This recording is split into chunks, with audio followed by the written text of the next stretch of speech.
أما بعد فإن خير الحديث كتاب الله وخير الهدي هدي محمد صلى الله عليه وآله وسلم وشر الأمور محدثاتها وكل محدثة بدعة وكل بدعة ضلالة وكل ضلالة في النار.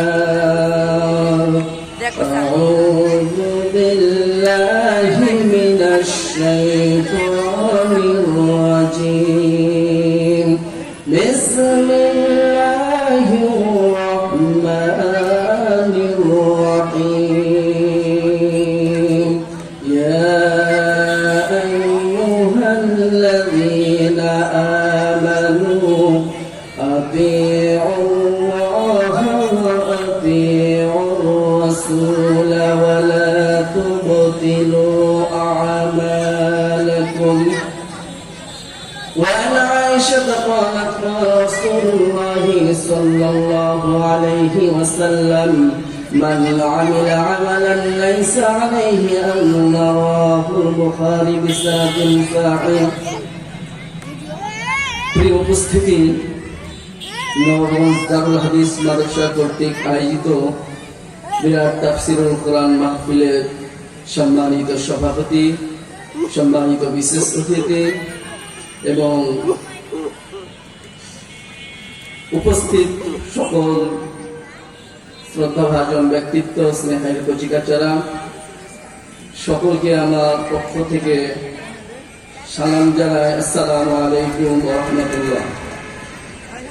প্রিয় উপস্থিতি, আল্লাহ পাক রব্বুল আলামিন আমাদেরকে সৃষ্টি করেছেন, এটা আমাদের সকলের জানা।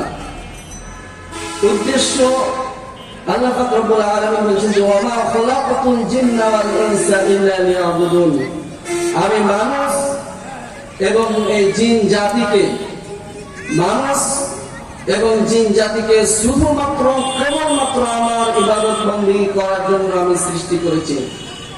তো আমাদেরকে আল্লাহ পাক রব্বুল আলামিন যেমন ইবাদত বন্দী করার জন্য সৃষ্টি করেছে, একথা আমার আপনার সকলের জানা কমন একটা বিষয়। এখন ইবাদতের কোয়ালিটিটা, ইবাদতটা আমরা কোন পদ্ধতিতে, কোন সিস্টেমে করব, এই জন্য আল্লাহ পাক রব্বুল আলামিন যুগে যুগে নবী এবং রাসূলকে আমাদের মাঝে পাঠিয়েছেন। এরই ধারাবাহিকতায় সর্বশ্রেষ্ঠ মহামানব এবং সর্বশ্রেষ্ঠ নবী মুহাম্মদ মুস্তাফা সাল্লাল্লাহু আলাইহি ওয়াসাল্লামকে আমাদের মাঝে বাস্তব প্রশিক্ষক হিসাবে পাঠিয়েছেন। তিনি আমাদেরকে হাতে কলমে বাস্তব দেখিয়ে দিয়েছেন যে ইবাদতটা কেমন করতে হবে। কারণ ইবাদত আমি আপনি নিজের খেয়াল খুশি অনুযায়ী করলে হবে না। আল্লাহ পাক রব্বুল আলামিন বলছেন যে ফামান কানা ইয়ারজু লিকা রাব্বিহি, কেউ যদি চায় তার রবের সাথে সাক্ষাৎ করতে, কেউ যদি চায় তার রবের সাক্ষাৎ কামনা করতে, তাহলে তাকে ফালিয়ামাল, আমল করতে হবে। আল্লাহ পাক রব্বুল আলামিন এ পর্যন্ত যদি বলতেন যে ফালিয়ামাল, তোমরা আমল করো, তাহলে কিন্তু তিনি বললেন যে আমালান সালেহ, সৎ আমল করো। অতএব আমলের মধ্যে যে ভেজাল আছে এটা আমাকে আপনাকে বুঝতে হবে। এই জন্য আল্লাহ পাক রব্বুল আলামিন বলছেন ইয়া আইয়ুহাল্লাযীনা আমানু, হে ঈমানদারগণ, তোমরা যারা ঈমান এনেছো, শুনো, তোমাদের জন্য কর্তব্য হচ্ছে, তোমাদের জন্য করণীয় হচ্ছে যে আতিউল্লাহ, তোমরা আল্লাহর আনুগত্য করো, ওয়া আতিউর রাসূল, এবং রাসূল সাল্লাল্লাহু আলাইহি ওয়াসাল্লামের আনুগত্য করো। আল্লাহর আনুগত্য করো, রাসূল সাল্লাল্লাহু আলাইহি ওয়াসাল্লামকে অনুসরণ করো। ওয়ালা তুবতিলু আমালাকুম, আর তোমরা তোমাদের আমলসমূহকে নিষ্ফল করে দিও না। তাহলে আমল করতে হবে। আমাকে আপনাকে মুহাম্মদ সাল্লাল্লাহু আলাইহি ওয়াসাল্লামের রুলস এবং নিয়মের মধ্য থেকে আমল করতে হবে। আপনি মন চাইলে সালাত পড়তে পারেন না, সালাতের কোয়ালিটি আপনাকে বুঝতে হবে যে মুহাম্মদ সাল্লাল্লাহু আলাইহি ওয়াসাল্লাম থেকে প্রমাণিত কিনা। এটা আমাকে আপনাকে বুঝতে হবে। কারণ আল্লাহ পাক হাবিব সাল্লাল্লাহু আলাইহি ওয়াসাল্লাম বলেছেন যে সল্লু, তোমরা পড়ো কামা, যেভাবে রাআইতুমুনি, তোমরা আমাকে যেভাবে সালাত করতে দেখেছো, যেইভাবে আমাকে সালাত করতে দেখেছো সেইভাবে সালাত করো। তাহলে আমাদের প্রত্যেকটা ইবাদত মুহাম্মদ সাল্লাল্লাহু আলাইহি ওয়াসাল্লাম থেকে প্রমাণিত দলিল ভিত্তিক ইবাদত আমাকে করতে হবে। আম্মা জান আয়েশা সিদ্দিকা রাদিয়াল্লাহু তাআলা আনহা হাদিস বর্ণনা করছেন, তিনি বলেন যে মান আমিলা আমালান, পৃথিবীতে কোন ব্যক্তি যদি একটি আমল করে, মান আমিলা আমালান, কোন ব্যক্তি যদি একটি আমল করে, সেটা পৃথিবীর সবচেয়ে ভালো আমল হোক না কেন, পৃথিবীর সবচেয়ে শ্রেষ্ঠ মুহাদ্দিস আমলটার ব্যাপারে বলুক না কেন, যুগ শ্রেষ্ঠ আলেমে আমলটার কথা বলুক না কেন, কিন্তু ওই আমলটা যদি মুহাম্মদ সাল্লাল্লাহু আলাইহি ওয়াসাল্লাম থেকে প্রমাণিত না হয়, আল্লাহর নবী সাল্লাল্লাহু আলাইহি ওয়াসাল্লাম বলছেন যে সেটা বাতিল, সেটা গ্রহণযোগ্য নয়। এই জন্য আমাকে আপনাকে আমল করতে হবে কোরআন এবং সুন্নাহ মোতাবেক। প্রিয় উপস্থিতি, উদাহরণস্বরূপ বলা যায় যে আমরা যদি কোনো জায়গায় ক্রয় করতে যাই, কোন জমি ক্রয় করতে যাই, ওই জায়গার যতগুলো দলিল আছে, সমস্ত কাগজগুলো, সমস্ত এভিডেন্স গুলো আমি আপনি চেক করি, কিন্তু দুর্ভাগ্যজনক সত্য যে আমরা ইবাদত করতে গেলে ওই ইবাদতটা মুহাম্মদ সাল্লাল্লাহু আলাইহি ওয়াসাল্লাম থেকে প্রমাণিত কিনা এটা আমরা আপনি ফলো করি না। প্রিয় উপস্থিতি, ভাত খাওয়ার সময় মাছ দিয়ে ভাত খেলে আমরা কাটা ফেলে খাই, কিন্তু ধর্ম মানতে গেলে কেন যেন আমাদেরকে ধর্ম বিবেচনা করা যায় না। অথচ ইসলামের প্রথম কথাই হচ্ছে যে তোমার প্রভুর নামে যিনি তোমাকে সৃষ্টি করেছেন, অতএব আমরা ধর্ম মানার সময় কেন যেন মানতে পারি না, কোরআন সুন্নাহ অনুযায়ী আমরা হয় না। এজন্য আল্লাহ পাক রব্বুল আলামিন বলেন, ইয়া আইয়ুহাল্লাযীনা আমানু, হে ঈমানদারগণ, তোমরা যারা ঈমান এনেছো, আমি আল্লাহকে এক অদ্বিতীয় বলে বিশ্বাস স্থাপন করেছো, শুনো, তোমাদের জন্য কর্তব্য হচ্ছে আতিউল্লাহ, তোমরা আল্লাহর আনুগত্য করো, ওয়া আতিউর রাসূল, রাসূল সাল্লাল্লাহু আলাইহি ওয়াসাল্লামের আনুগত্য করো, ওয়া উলিল আমর, এবং তোমাদের নেতৃস্থানীয় উলামায়ে কেরামের আনুগত্য করো। প্রিয় উপস্থিতি, আল্লাহ পাক কোরআন আতিউল্লাহ, তোমরা আল্লাহর আনুগত্য করো, ওয়া আতিউর রাসূল, রাসূল সাল্লাল্লাহু আলাইহি ওয়াসাল্লামের আনুগত্য করো। আল্লাহ এবং রাসূলের আনুগত্য হবে শর্তহীনভাবে। তারপরে যে শব্দটা এসেছেন ওয়া উলিল আমর, এই ওকে হতে আত বলা হয় যা পূর্বের বাক্যের দিকে ঠেলে যায়। এজন্য আপনাকে আমিরের আনুগত্য করতে হবে, শর্তভাব সাপেক্ষে আমিরের আনুগত্য হবে কোরআন এবং সুন্নাহ ভিত্তিক। আল্লাহ পাক রব্বুল আলামিন পরের শব্দ বলেছেন, ফা ইন তানাযাআতুম ফি শাইইন ফারুদ্দুহু ইলাল্লাহ, পৃথিবীর মানুষ তোমরা শুনো, তোমাদের আমিরের আনুগত্য করতে যে, তোমাদের হুজুরের আনুগত্য করতে যে জন্য তানাজা সৃষ্টি হয়, মত পার্থক্য সৃষ্টি হয়, মত বিরোধ সৃষ্টি হয়, ফারুদ্দুহু ইলাল্লাহ, তোমরা ফিরে এসো আল্লাহ এবং তার রাসূলের দিকে, ফিরে এসো কোরআন এবং সুন্নাহর দিকে।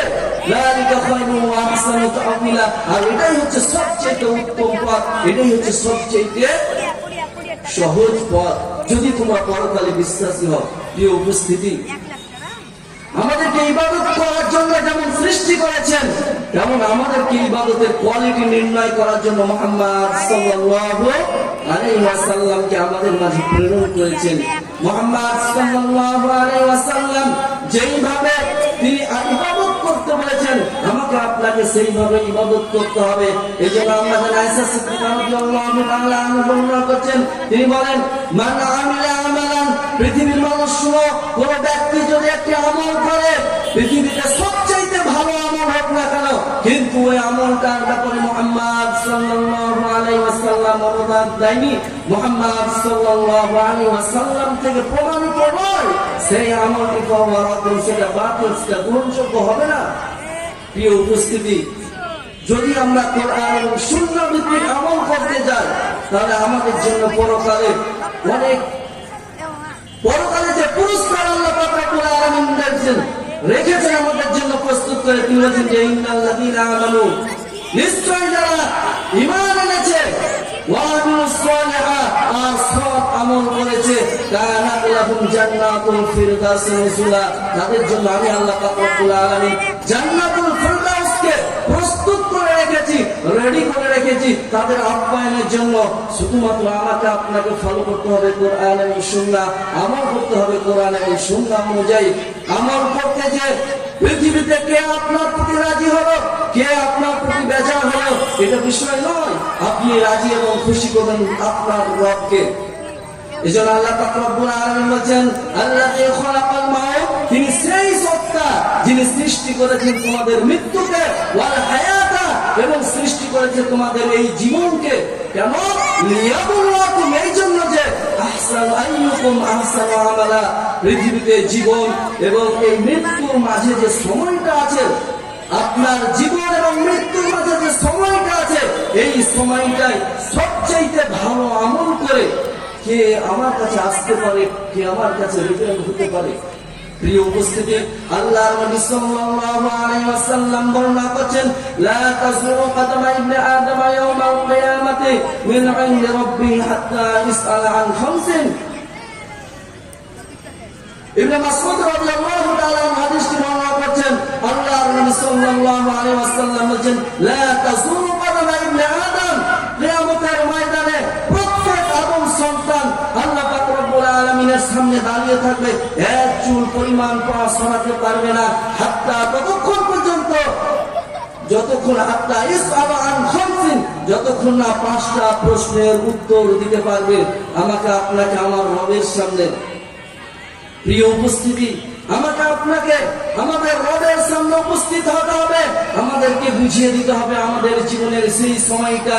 আল্লাহ পাক রব্বুল আলামিনের হাবিব বলেছেন, অনুযায়ী আমার আপনার এই জীবন, আমাকে আল্লাহ পাক রব্বুল আলামিন 60 বছর, 70 বছর, 80 বছর, 100 বছর যে জীবন দিয়েছে, এটা আমাকে আপনাকে বুঝিয়ে দিতে হবে।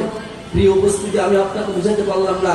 আল্লাহর নবী বলছেন, প্রত্যেক আদম সন্তান সেই দিন তার রবের সামনে থেকে এক চুল পরিমাণ তার পাকে সরাতে পারবে না, হাত্তা ইসআলা, যতক্ষণ পর্যন্ত তাকে না জিজ্ঞেস করা হবে আন খামসিন, 5টি প্রশ্ন। অর্থাৎ আপনাকে 5টা প্রশ্ন করা হবে, এই 5টা প্রশ্নের আপনার উত্তর দেওয়া ব্যক্তি রেখে এক চুল পরিমাণ আপনি আপনার পা সরাতে পারবেন না। একথা আমি বলি, মুহাম্মদ সাল্লাল্লাহু আলাইহি ওয়াসাল্লাম বলেছেন। তার 1 নম্বর জান অনুযায়ী আপনি যে জীবনটা পেয়েছেন 60 বছর, 70 বছর, এটা আপনাকে বুঝিয়ে দেওয়া লাগবে আপনার রবের সামনে। ওয়ান শাবাবিহি, প্রিয় উপস্থিতি, এই জীবন বুঝিয়ে দেওয়ার পর আপনার এই যৌবন কালটা বুঝিয়ে দেওয়া লাগবে।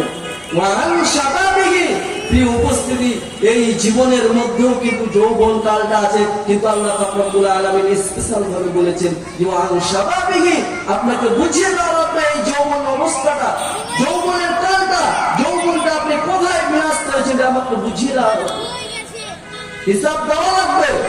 আল্লাহ পাক রব্বুল আলামিনের হাবিব বলছেন 3 নম্বর, যে আপনি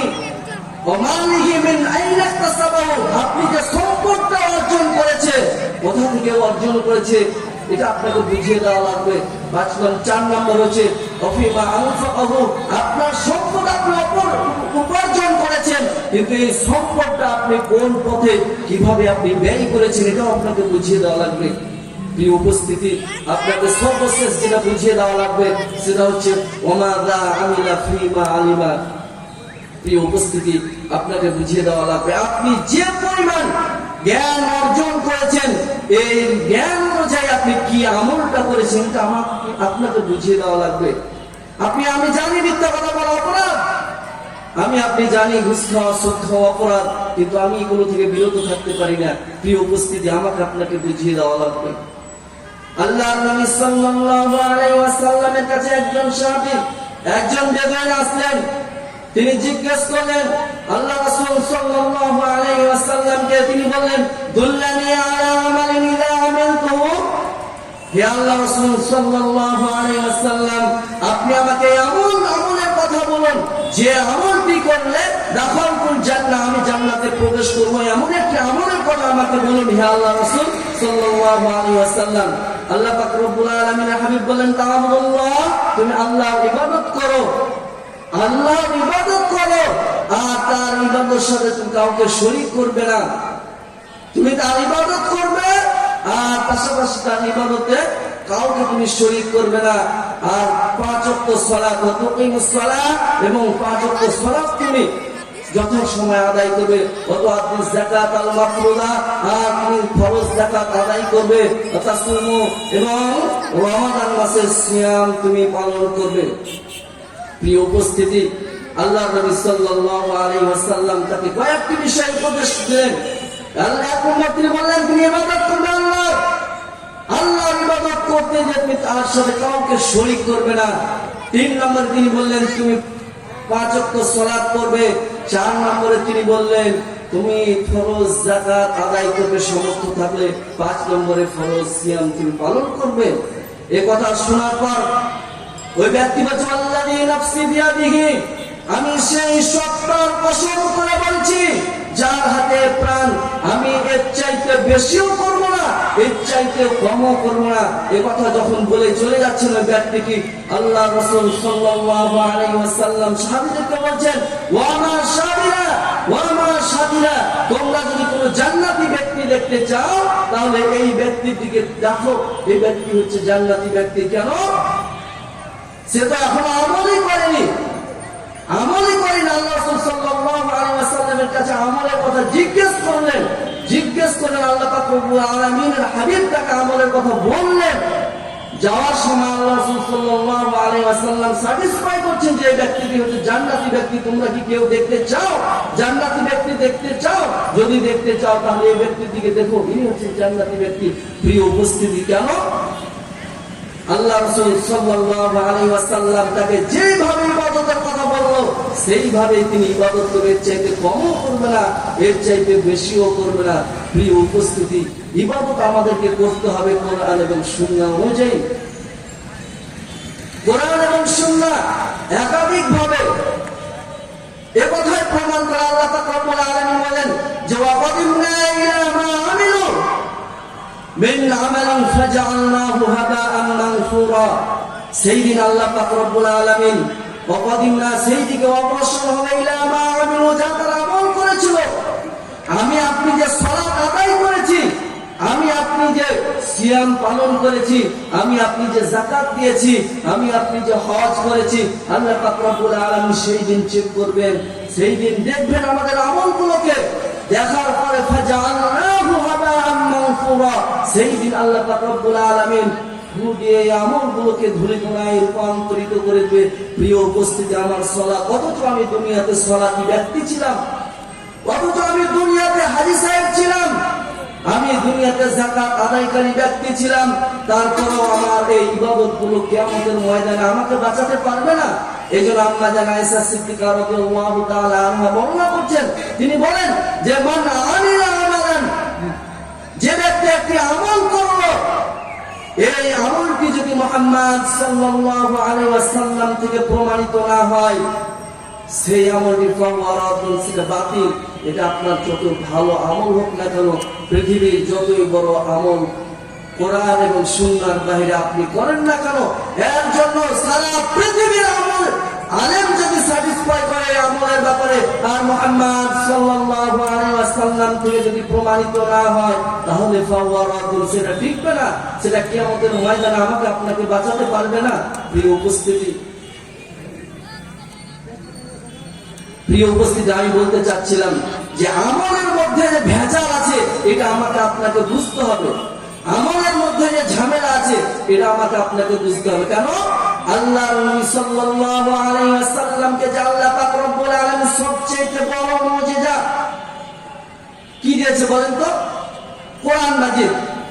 আমাদের আপনার সকলের মুখস্থ আছে সূরাতুল আসর, আছে না? ওয়াল আসর, আল্লাহ পাক রব্বুল আলামিন বলছেন সময় এবং কালের কসম, ইন্নাল ইনসানা লাফি খুসর, নিশ্চয় মানুষ ক্ষতিগ্রস্তের মধ্যে রয়েছে। নিশ্চয় মানুষ ক্ষতিগ্রস্তের মধ্যে রয়েছে। ইল্লাল্লাযীনা আমানু, তারা নয় যারা ঈমান এনেছে, ওয়া আমিলুস সালিহাত, সৎ আমল করেছে। প্রিয় উপস্থিতি, কোরআন মাজিদের মধ্যে সালাতের কথা 82 বার আসলো, সৎ আমলের কথা 86 বার এসেছে। আপনি আমল করলেই হবে না, আমলটা আপনাকে সালেহ সৎ আমল করতে হবে। যেমন আল্লাহ পাক রব্বুল আলামিন বলেছে যে ইল্লাল্লাযিনা তাআলা, যারা ঈমান এনেছে ওয়া আমিলুস সালিহাত, সৎ আমল করেছে, ওয়া তাওয়াসাউ বিল হক, যারা হকের উপর অটল থেকেছে, সত্যের উপর অটল থেকেছে, ন্যায়ের উপর অটল থেকেছে, পৃথিবীতে যতই বিপদ এসেছে, যতই অন্যায় তাদের উপর হয়েছে, তারা একমাত্র আল্লাহর উপর ভরসা করেছে, তারা আল্লাহর উপর ভরসা করে সবুর স্থাপন করেছে। তার এই চারটি কোয়ালিটি রেখে পৃথিবীতে সমস্ত মানুষ যে ধ্বংসের মধ্যে রয়েছে, আল্লাহ পাক রব্বুল আলামিন বললেন। প্রিয় উপস্থিতি, আল্লাহ পাক রব্বুল আলামিন বিভিন্ন আয়াতে শুধুমাত্র সালাতের কথা যেভাবে বলেছেন, ইবাদতের কথা ঠিক সেইভাবে করেছেন। যদি আমি আপনি ইবাদত করি, আল্লাহ পাক রব্বুল আলামিন বলছেন যে ইল্লা মান তাবা, যে ব্যক্তি তওবা করলো, ওয়া আমানা, এবং ঈমান আনলো, ওয়া আমিলা সালিহান, এবং সৎ আমল করলো, শুনো, ফাউলাইকা ইউবাদদিলুল্লাহু সাইয়্যাতিহিম হাসানাত, আমি আল্লাহ পাক রব্বুল আলামিন তাদের রব ঘোষণা করছি, ফাউলাইকা, তাদের ওই সমস্ত অপরাধগুলো, ইউবাদদিলুল্লাহ, আমি আল্লাহ পাক রব্বুল আলামিন পরিবর্তন করে দেব, চেঞ্জ করে দেব, সাইয়্যাতিহিম হাসানাত, তাদের যত অপরাধগুলো আছে, তাদের যত অন্যায়গুলো আছে, তাদের যত খারাপ ইবাদতগুলো আছে, আমি আল্লাহ পাক রব্বুল আলামিন সেইগুলোকে চেঞ্জ করে দেব নেকি দ্বারা। প্রিয় উপস্থিতি, আমাকে আপনাকে আমল করতে হবে কোরআন এবং সুন্নাহ অনুযায়ী। আমার আপনার আমল কোরআন এবং সুন্নাহর বাইরে চলে গেলে এই আমল আপনাকে আমাকে নাজাত দিতে পারবে না। এই আমল আমার আপনার কিয়ামতের ময়দানে আমার আপনার জন্য কোনো কাজে আসবে না। অথচ আমি আপনি দুনিয়াতে সালাতি ব্যক্তি ছিলাম, আমি আপনি দুনিয়াতে সিয়াম পালনকারী ব্যক্তি ছিলাম, আমরা বুঝতে পারবো না যে আমাদের ইবাদতগুলো আমাদেরকে পরকালে কিভাবে আমাদের ইবাদতের খাতাগুলো শূন্য হয়ে যাবে। প্রিয় উপস্থিতি, আমি আপনি যে ইবাদতটা করব, যেমন জমি কেনার সময় প্রত্যেকটা কাগজ পুঙ্খানুপুঙ্খন ভাবে আমি আপনি চেক করি, ইবাদত করার সময় আমাকে আপনাকে দেখতে হবে কোরআন এবং সুন্নাহ এই ইবাদতটা অনুমোদন দিয়েছে কিনা, কোরআন এবং সুন্নাহ থেকে প্রমাণিত কিনা, এটা আমাকে আপনাকে বুঝতে হবে, জানতে হবে। আমার আপনার জানার ক্ষমতা না থাকলে, বুঝার ক্ষমতা না থাকলে আমাদের ইমামদের কাছ থেকে জানতে হবে, যারা জানে তাদের কাছ থেকে জানতে হবে, জেনে বুঝে আমল করতে হবে। দলিলবিহীন কোনো আমল আপনার পরকালে নাজাত দিবে, এটা কোরআন এবং সুন্নাহ অনুমোদন দেয়নি। এভাবে আমরা কোরআন এবং সুন্নাহ থেকে এটা পাই নাই। অতএব আল্লাহ পাক রব্বুল আলামিন আমাদের সকলকে কোরআন এবং সুন্নাহ অনুযায়ী আমল করার তৌফিক দান করুন। আল্লাহুম্মা আমিন। বারাকাল্লাহু লানা ওয়া লাকুম ফিল কুরআনিল আযীম।